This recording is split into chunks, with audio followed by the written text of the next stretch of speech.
整豬手到底係先飛水好食啊，定係直接落鑊炒好食呢？如果豬手你直接用清水嚟煮嘅話，哇，真係笑甩人隻大牙啦！作為一個廣東人我夠膽講99%嘅老廣呢都對豬手情有獨鍾嘅。嗱，唔好以為豬手好難整只要你喺屋企裏面有個電飯煲呢，就可以搞得掂啦。今日呢，我教大家整翻一道好特別嘅有椰香味嘅電飯煲焗豬手。同你以往食過嗰啲豬手都唔同嘅，花幾分鐘時間學識呢一道五指毛肚焗豬手。電飯煲版嘅做法非常之簡單，整出嚟嘅味道呢，比出面買嗰啲更加好食，鹹香適中，椰香濃郁，就連80歲冇牙嘅阿公阿婆都可以食到嘅。諗起都流晒口水啊！其實方法好簡單，有3個關鍵嘅步驟，打醒12分精神，認真睇好啦。第一步，用執翻嚟嘅鹹豬手刮乾淨佢啲胳肋底毛，之後呢，就捽乾淨佢表面啲污糟邋遢嘢，再斬成一嚿嚿。咁樣呢，就容易入口啲嘅。我哋自己喺屋企唔識處理嘅話呢，去菜市場叫個老闆娘同你處理好都得嘅。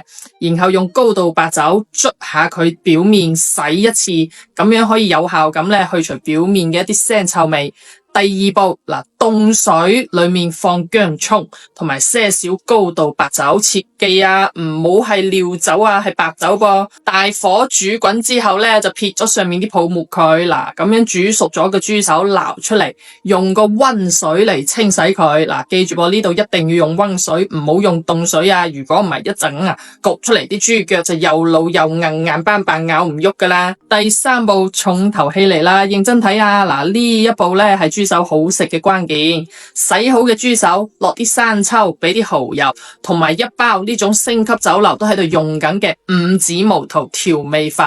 佢係粵菜大師傅用呢個五指毛肚磨成粉調出嚟嘅。呢一個比例好正宗，加晒成包呢個五指毛肚粉落去。2斤嘅豬手你就用1包五指毛肚粉，食得鹹嘅或者豬手多嘅你就用夠2包。其他乜嘢調味料味精鹽糖都唔使俾噶啦。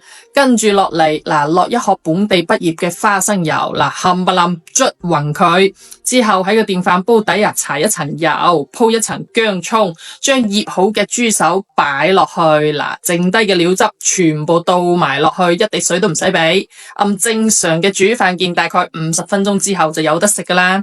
關鍵在於呢一個五指毛肚調味粉係經過我哋酒樓無數客戶一致好評調配出嚟嘅。